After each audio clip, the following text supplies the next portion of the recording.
देखिए राहुल गांधी, ये सभी को मालूम है कि जिस बुक का वो हवाला दे रहे थे, कल तो उन्होंने हद ही कर दी। मतलब हद ऐसी कर दी कि वो बुक लेकर ही सदन में आ गए। संसद के बाहर वो आपने देखा बुक दिखाना शुरू हो गए। और साथ में उन्होंने एक ट्वीट दिखाया मनोज मुकुंद नरवणे साहब जी का। वो कह रहे हैं ये देखिए ट्वीट। इस ट्वीट में वो ट्वीट था 15 दिसंबर 2023 का, जिसमें नरवणे साहब ने ये कहा है, my book is available now, kindly follow the link. और नीचे लिखा था प्री बुकिंग, लेकिन प्री बुकिंग वाला जो नीचे वाला था वो तो ये गायब कर गए। इन्होंने मीडिया को ये दिखाया, ये देखिए मुकुंद नरवणे साहब जी का खुद का ट्वीट है। उन्होंने बोला my book is available now, kindly follow the link.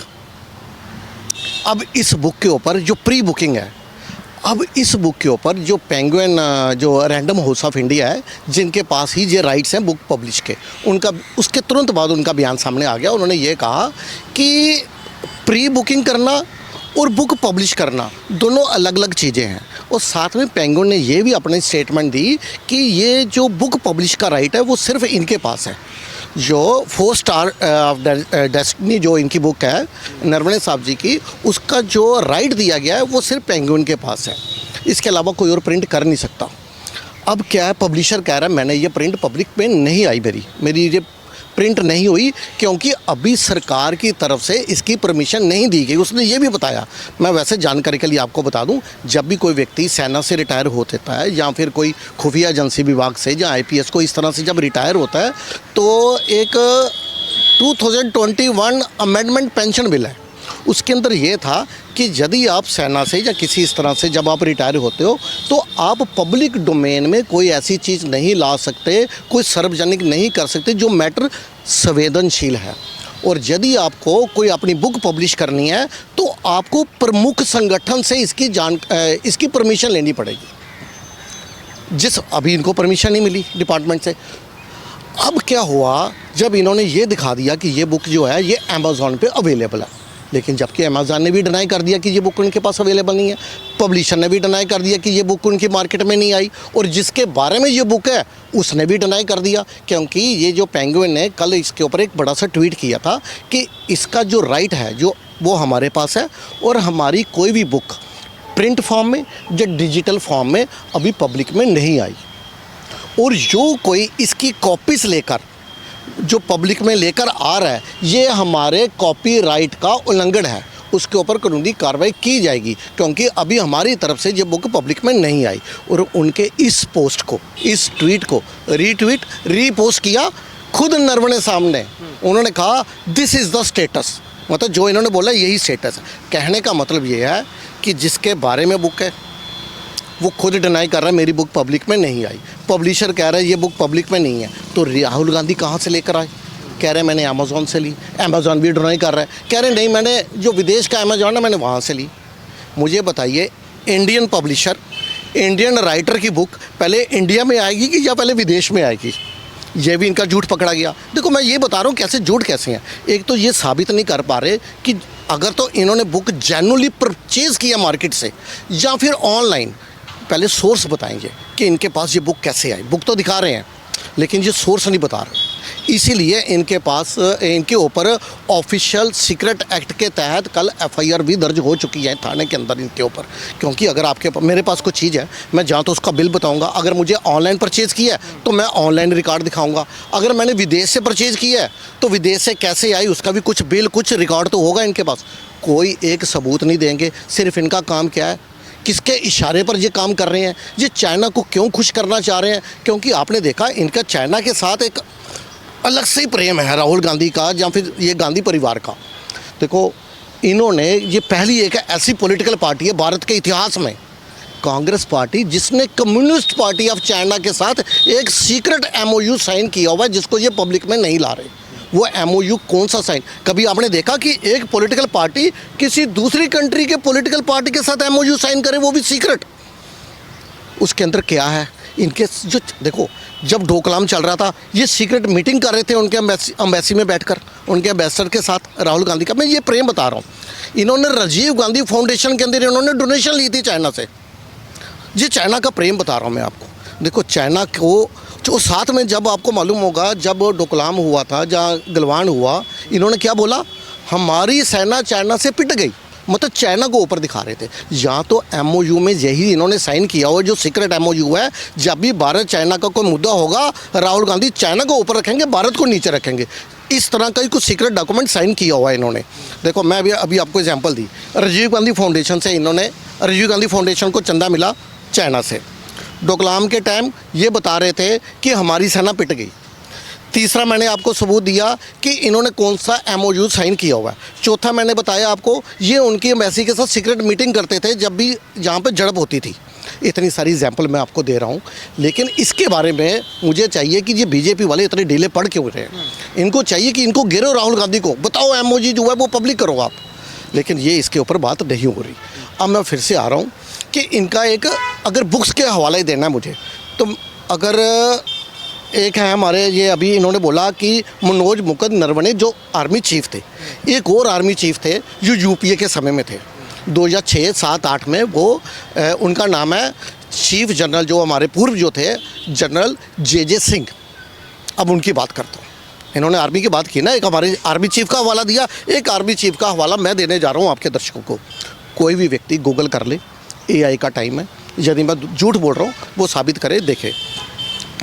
पूर्व आर्मी चीफ जनरल जे सिंह जो हैं, उन्होंने ये पब्लिक में बोला हुआ है, न्यूज़पेपर में आया हुआ है, उन्होंने ये कहा था कि सोनिया गांधी जी जो हैं वो गुप्त तरीके से सियाचिन ग्लेशियर जो है वो पाकिस्तान को देने की योजना बना रही थी, बिना खुफिया एजेंसी को विश्वास में लिए, बिना आर्मी को विश्वास में लिए, बिना उनकी जानकारी के क्या करने जा रही थी सोनिया गांधी जी। ये हमारा सियाचिन ग्लेशियर जो है वो गुप्त तरीके से पाकिस्तान को सौंपने जा रही थी। अगर ये सेना इंटरफेयर ना करती तो वो हमारे सर पे आड़ के बैठते और रोज़ हमारे पता नहीं कितने सैनिक जो है वो शहीद होते। ये कोई भी शख्स देख ले। अब दूसरा मैं आपको एग्जाम्पल दे रहा हूँ, बुक का हवाले दे रहा हूँ। एक बुक आई थी जो पूर्व प्रेसिडेंट हैं USA के बराक ओबामा साहब, उनकी एक बुक है ए प्रॉमिस लैंड, जिसके अंदर उन्होंने ये मेंशन किया हुआ है कि जब 26/11 हमला हुआ मुंबई में, जब अटैक हुआ, उसके बाद जो उस समय की जो यूपीए सरकार थी, मनमोहन सिंह की जो सरकार थी, वो पाकिस्तान से इसका बदला लेने के लिए अनइंटरेस्टेड थी, अनिच्छुक थी। रीज़न ये था, उन्होंने बताया कि उस समय की सरकार को ये लग रहा था कि यदि इन्होंने पाकिस्तान के ऊपर कोई एक्शन लिया तो इससे यहाँ का बैठा जो मुस्लिम है वो नाराज़ हो सकता है और हिंदू मुस्लिम होगा, जिसका फ़ायदा विपक्षी पार्टी बीजेपी को मिलेगा। इस कारण से यूपी की सरकार ने 26/11 हमले का बदला नहीं लिया। ये उन्होंने अपनी किताब में मेंशन किया हुआ। किताब का नाम क्या बताया? A promised land, Barack Obama की। कोई भी शख्स जो है वो गूगल करके देख ले। अच्छा, अब मैं एक तीसरी बात बता रहा हूँ, इनका चाइनीज़ प्रेम। AK एंटनी साहब जो रक्षा मंत्री थे यूपीए के समय में, उन्होंने खुद सदन के अंदर, संसद के अंदर ये बयान दिया हुआ है कि यूपीए की सरकार, जहाँ हमारी जितनी भी ये 1947 से लेके जो यूपीए की सरकार थी तब तक, दशकों से चाइना के लिए ये पॉलिसी रही है सरकार की कि under developed borders are the safe border. ये कहते थे कि हमारे जो अंडर डेवलप्ड बॉर्डर्स हैं ये सेफ़ हैं, ये सेफ्टी है हमारी, कि उनकी फ़ौज नहीं आ सकती। ये पहाड़, नदियाँ, जंगल पार करके हमने अपने बॉर्डर्स डेवलप नहीं किए और चाइना धीरे धीरे अपने बॉर्डर्स जो है वो डेवलप करता रहा। अब जब ये मोदी जी की सरकार आई, अब आपने देखा उसके बाद बॉर्डर्स कितने डेवलप हुए हमारे चाइना के उधर। देखिए, मैं आपको वैसे जानकारी के लिए बता दूं कि पहले तो चांसेस कम थे इनके जेल जाने के, लेकिन अब 5 वर्ष की इसकी सज़ा जो अनुदान है इसका, जो FIR लॉन्च हुई है। देखो क्या होता है कि यदि कोई सांसद सदन के अंदर, संसद के अंदर यदि कोई बात बोलता है तो उसे आर्टिकल 105 के तहत एक स्पेशल इम्यूनिटी दी गई है, एक इम्यूनिटी प्रदान की है कि जिसके तहत यदि वही कोई MP संसद के अंदर कुछ बोलता है तो उसके ऊपर कोई कानूनी कार्रवाई नहीं की जाएगी, कोर्ट के अंदर कोई मैटर नहीं जाएगा उसका। ये MPs के लिए भी है आर्टिकल 105 और विधायक जो MLA हैं उनके लिए भी है आर्टिकल 94(1), 94(2), 194(1), 194(2). उसके तहत यदि कोई विधायक विधानसभा के अंदर कोई कुछ बोलता है, कुछ भी बोले, उसके ऊपर कानूनी कार्रवाई नहीं हो सकती। इसका भरपूर फ़ायदा आपको मालूम है दिल्ली में केजरीवाल साहब भी उठाते रहे। उन्होंने वो केजरीवाल साहब कब सदन में जाते थे? ये तभी सदन में जाते थे जब इनको मोदी जी को गालियाँ निकालनी होती थी, उनके लिए अब शब्द इस्तेमाल करना पड़ता था। या फिर दिल्ली के एलजी साहब को जब गालियाँ निकालनी होती थी तब ये सदन में जाते थे। या फिर कश्मीर फाइल पिक्चर को झूठा बताना होता था तब ये सदन का इस्तेमाल करते थे। और अब उन्हीं के पद चिन्हों पर चल रहे हैं राहुल गांधी। इन्हें भी मालूम है कि यदि मैं संसद के अंदर कुछ बोलूँगा तो कानूनी कार्रवाई से ये मतलब बच जाएंगे। मैंने आपको बताया आर्टिकल 105 एक स्पेशल इम्यूनिटी इनको प्रदान करता है। लेकिन इन्होंने गलती क्या की, जोश में होश खो बैठे और बुक का हवाला सदन के बाहर भी दे दिया। जब आप अंदर दे देते तो बच सकते थे। इन्होंने कोशिश तो बहुत की, लेकिन अब ये बाहर आकर उसके बारे में बता रहे हैं। मुझे बताइए राहुल गांधी की मंशा है क्या? ये इतने दिनों से अड़े हुए हैं कि मुझे इस बुक्स के पढ़ने हैं। ये इनकी मंशा क्या है? क्या भारत के प्रधानमंत्री को क्या साबित करना चाहते हो कि भारत जो है वो चाइना ऊपर है, भारत नीचे है, भारत को नीचा दिखाना चाहते हो? मंशा तो यही है। और आप किसके इशारे पर ये काम कर रहे हो? क्या चाइना से आपको इंस्ट्रक्शन मिल रही है या जॉर्ज सरोज से इंस्ट्रक्शन मिल रही है? ये भी क्लैरिटी आनी चाहिए। लेकिन अब इसकी जांच मैंने आपको बताया कि ये झूठ कैसे साबित हो रहे हैं, क्योंकि बुक पब्लिक में नहीं है, पब्लिशर मना कर रहा है, राइटर मना कर रहा है, और साथ में साथ जो अमेज़ॉन है उसने मना कर दिया। और जिस तरह का इन्होंने ट्वीट दिखाया वो भी ट्वीट जो है वो अधूरा दिखाया। और उसके ऊपर ही पब्लिशर ने ये बता दिया कि बुक का प्री बुकिंग होना और पब्लिश होना दोनों अलग अलग मैटर हैं। लेकिन राहुल गांधी क्या अपनी झूठ की आदत से बाज नहीं आएंगे? जी झूठ की आदत नहीं छोड़ पा रहे। रीज़न क्या, मैं आपको 2-3 एग्जांपल देता हूं। आपको मालूम होगा राहुल गांधी ने झूठ ये बोला था चौकीदार चोर है। अब तो कोर्ट ने भी बोल दिया चौकीदार चोर है। बाद में क्या हुआ? माफ़ी मांगनी पड़ी। राफेल के बारे में माफ़ी मांगनी पड़ी। एक दफ़ा इन्होंने ये कहा था, मैं आपको बताऊं कि ये जो रक्षा मंत्री थे मनोहर पर्रिकर साहब, उनसे ये मिलकर आए, उनका हालचाल पूछने के लिए ये हॉस्पिटल बाहर आए। बाहर आकर पता क्या कहते कि मनोहर पर्रिकर साहब ने मुझे बताया है कि इन्होंने ये राफेल के अंदर जो चेंजिंग की है उसके बारे में मुझे अवगत नहीं कराया गया। ये झूठ फैलाया। उसके बाद मनोहर पर्रिकर साहब ने इनको लेटर लिखा। उन्होंने बोला राहुल जी आप तो मेरा हालचाल पूछने के लिए 5 मिनट बैठे हो और राफेल के ऊपर ना आपने कोई जिक्र किया ना मैंने किया, और आप अपने राजनीतिक फ़ायदे के लिए मुझे क्यों ऐसे बोल रहे हो? दूसरा मैं झूठ बताता हूँ। इन्होंने आपको मालूम होगा इन्होंने ये बताया था कि जो हमारे दिवंगत जेटली साहब हैं, दिवंगत, उनके अरुण जेटली साहब के बारे में इन्होंने बोला था कि जब मैंने फार्मर बिल का विरोध किया उस समय इन्होंने मुझे धमकाया था अरुण जेटली साहब ने। बाद में सच क्या सामने आया कि फार्म बिल आया 2020 में और वो दिवंगत हो गए, स्वर्गवास हो गया था उनका 2019 में जेटली साहब का। तो कैसे धमकाया? फिर राफेल के बारे में फिर इन्होंने एक झूठ बोला कि चाइना ने हमारी 2000 स्क्वायर किलोमीटर एरिया ले लिया, हमारी सेना पिट गई। उसके बाद सुप्रीम कोर्ट ने इन्होंने माफ़ी मांगनी पड़ी। सुप्रीम कोर्ट ने पूछा आपके पास क्या सोर्स है कि 2000 स्क्वायर किलोमीटर चाइना ने हमारा हड़प लिया?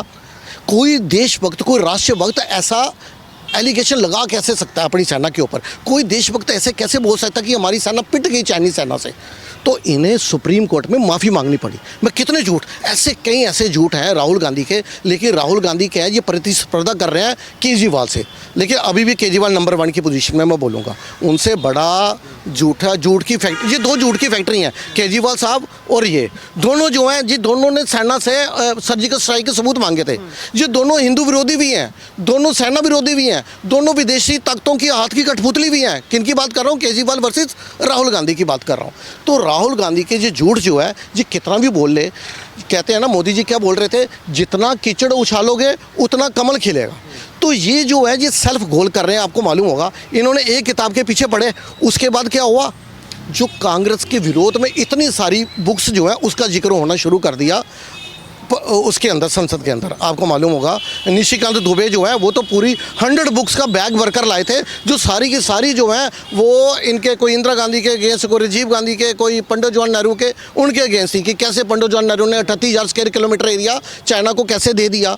लेकिन क्या है कि उसके बारे में ये जिक्र नहीं करेंगे। इन्होंने क्या किया कि क्या कहते हैं, अपने लिए गड्ढा खुद खोदा कि एक बुक का हवाला देने लगे और उसके अगेंस्ट में 100 बुक्स उन्होंने बता दी कि कांग्रेस के ये जो बुक्स हैं ये कांग्रेस के अगेंस्ट में है। इनका जो पाकिस्तानी प्रेम जो था, मैंने आपको क्या बताया कि सोनिया गांधी सियाचिन देने जा रही थी। क्यों देने जा रही थी, किससे इंस्पायर्ड थी? सोनिया गांधी को ये था कि पंडित जी ने POK दे दिया, पाकिस्तान को खुश कर दिया।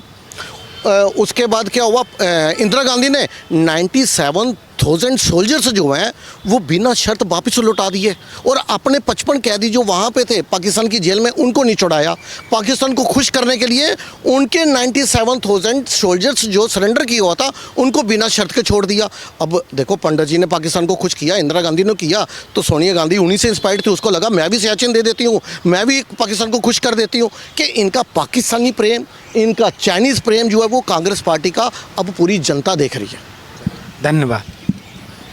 कितने कैसा रहा?